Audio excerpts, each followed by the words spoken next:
So that's out of my 50 years here. It's the only machine. Hey guys, going to take you on a virtual tour of the Providence Jewelry Museum.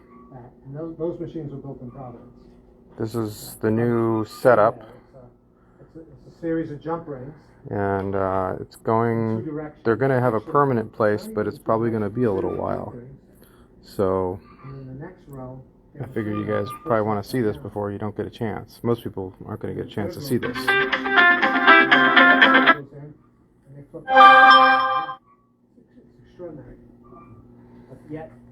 So what this is early spoons, necklaces. The way Providence came about is they became famous for clad metal, which is all gold and silver. And so here's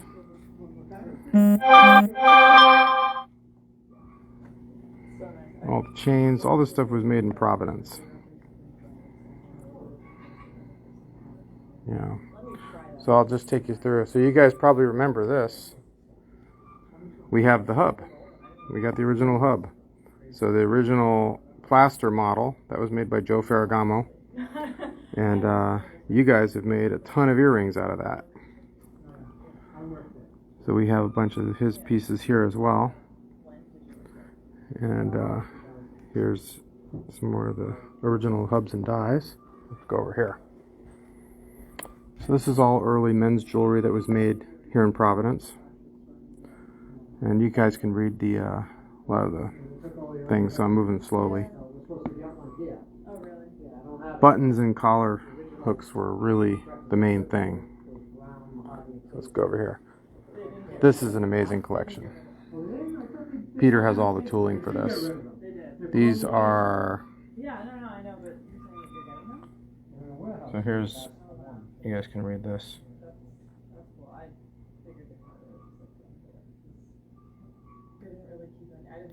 So these are all scent pins. You'd put your perfume in it. And it has a little pocket in the back. So you can see they're all enameled. They're really amazing. Let me see if I can zoom in a little bit for you. These are really cool. We have some similar stuff, but Peter's got all the originals. There's the die.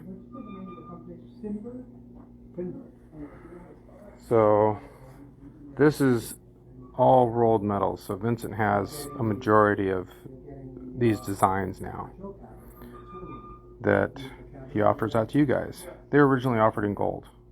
So you can see how they made them. They would make the, so we put up the clasps and stuff for sale too. So this stuff was all from the 1880s. You can see. And we've even got stuff from the 1850s. Really cool stuff. This is like a pattern sample board. So this is, you guys have we've offered all of these animals. We have all of them. The lions, the tigers, the bears. So a bunch of you guys have those. That was all from Osby and Barton around 1907. And this snake bracelet there, a bunch of you guys have made stuff with the snake bracelet. That's all Whiting and Davis. So we have all the master hubs for that. And I definitely have all the dies to make that bracelet too. It's all 1920s. So you guys will probably see a lot of familiar stuff here. These are all charms. I know you guys love all the charm bracelet stuff.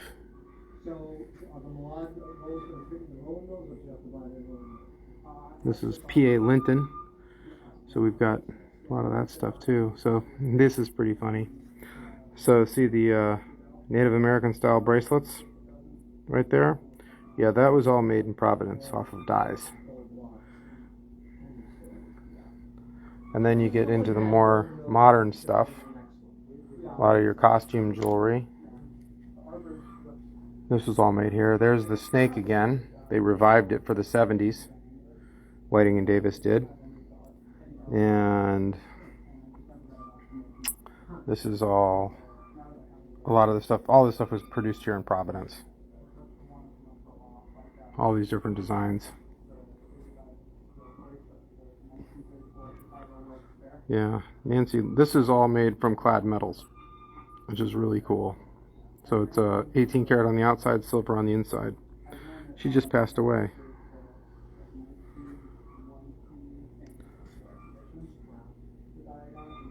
Yeah, this is made by Pete Bernstein. We met him, super nice guy. He used to own Millard. He gave us a whole bunch of tips on how to make rolls and run rolls. He's a member of our group. He might stop and say hi. So this is pretty cool. So what this is how they made the blank for stamping a ring. It starts out as that little pellet, and then it's swatched. They would take the ends of it and hammer it out in a swaging machine to make it look like a little Tootsie Roll. Then it's die struck in the first operation, and it's turned into a blank. And then it's hit in the final die. No trimming is needed. So that's a gold-filled ring. So it's brass on the inside, gold sheet on the outside. And it was struck, and then it's soldered together. So the entire ring is basically gold on the outside with it's a thick layer of gold. And they mastered that here in Providence. Here's weight thresher stuff. So you guys have all been playing with their rings. They made thimbles initially and moved into rings. So this is the original dies to make the Tiffany setting. Those are the original master hubs. And here's catalogs, stuff like that. Let's see. So they produced all this stuff here in Providence. All these rings. Even the mood ring was invented here. Yep. So we'll just keep going here. This is all Coro stuff.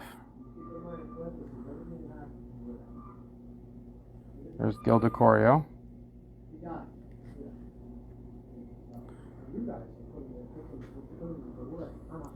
Yeah. So this is all Trifari. Let me step back. This was made by the employees at Trifari. They had it in their offices. So they took all the stones and all the beads and everything, and they made these amazing panels. Really cool. Really neat. So this here is an entire collection of cats. So this was all made by a lady who was a jewelry designer. Let's see if I got her name somewhere. So this collection is from Gordon and Nancy Lisker of Johnette Jewelry. So these are all the original sketches and all the pieces. This is fairly modern stuff, so there wasn't going to be hubs and dies of this. So you guys are going, where's the die? No, you don't get one. So this stuff's all pretty cool. You could probably slow my video down if you want to see it. Yeah, this stuff's great. It's probably still available somewhat. So this is more stuff that they made the Emmys here in Providence. Lots of chalices. Let's take a trip through here. There's Peter. So these are benches from Tiffany's. They painted them Tiffany blue. These are antique benches. Now we'll get into the really cool stuff. So this is more about clad metal. This is the guy who invented it, Cyril Dodge. And this is off of his headstone. He died in 1802. Probably from mercury poisoning, from gold gilding. That's an amazing hub. So this is pretty cool. So I've wanted to show you guys these. We've got one in our shop, and it's called the Janvier. And what it does is, you take your original, you make a plaster model, cast it, make a mold of it, cast it in bronze. Then you take the bronze and you put it here. And what this machine does, it's like they call it, essentially it's a duplicating lathe. So the model spins over here and your hub is in there. This is a little, this is a cutter. There would be belts running to this to make it all spin and run the cutter. So that's essentially, that's the quick and dirty method. So now you've seen one running. This thing will move out, and it moves forward and back, and it floats over the design to trace it. It's hard to explain, but we collect all these little patterns. They're pretty cool. This is neat. So this is the piece, and there's the matching hub and die. I love when that happens, when I can find the two pieces. That's super exciting. So these are all stampings. There's the artist. We have some of these hubs. You guys have probably made pieces with them. They were made by George Dover, because we have some of his original hubs. Here's an early pattern board of rings. We have got a lot of these. But as you guys know, who've tried to make them, they're difficult. So we try to stick with things that people can achieve success with. So here's all your tools. Chains. We've been collecting chain stuff ourselves. This is Peter's collection here of different chain companies. And we've got a really good collection of this stuff. So if you ever come to our shop, you're welcome to play with it and make some stuff. Of course, the chain making machine, if you come to our shop, you can look at those. These are bronze molds. So as things changed from tool and die, they moved into easier and easier methods. So you end up with castings and everything else, which I know you guys aren't as excited about. Here's a hot glass molding thing. So they use dies to make glass stones. So here's your die, and right there. And here it's like a big, oh, sorry Peter, it's like a big arbor press. They pull it down, boom, out with the hot glass. Walrus leather, big, thick. These are for polishing. Super cool stuff. They'd make little tools to fabricate.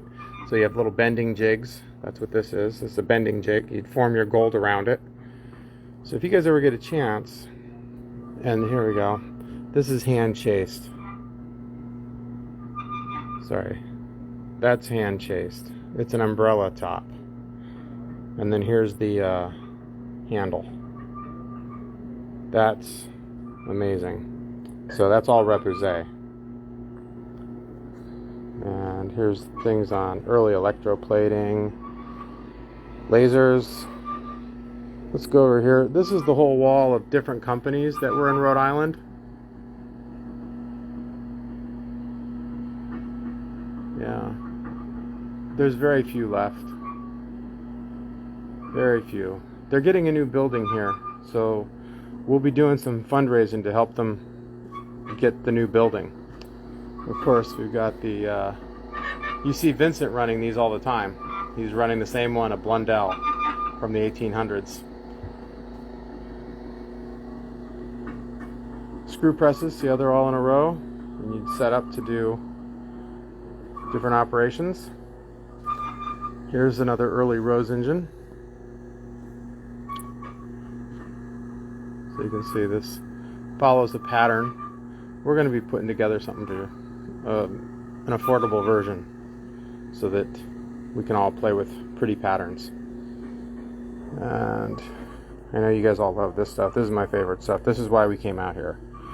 I went to talk to some people who've actually struck big compact cases and cigarette cases to try to get the scoop on how to do it, because the amount of tonnage required to drive hubs like this is beyond anything I've ever attempted. So I figured rather than maiming myself, I better get some advice. Look at that pattern. Isn't that gorgeous? So yesterday Vincent got a bunch of this kind of pattern so that you can do these super detailed pieces. And then we did this. When I say we, I mean the royal we. It was Jeremiah. This is the first Charles Fields machine. And there's Charles Fields himself. This machine was a wreck, and it was originally blue, and Jeremiah went through it and resurrected it, which completely blew me away. So these are early silversmithing tools out of I believe it's out of Gorham, out of their stakes. Let's take a look at some of this stuff here. So take a look. So here's your hand mirror, here's your die. This was struck in that.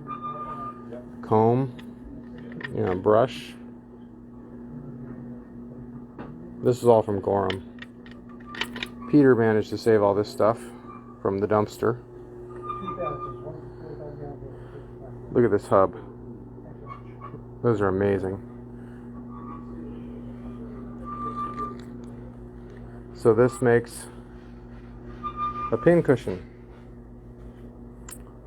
And salt and pepper shaker. So you can see where they raised this hot from this hub, or from the die. Pretty amazing. Pretty amazing.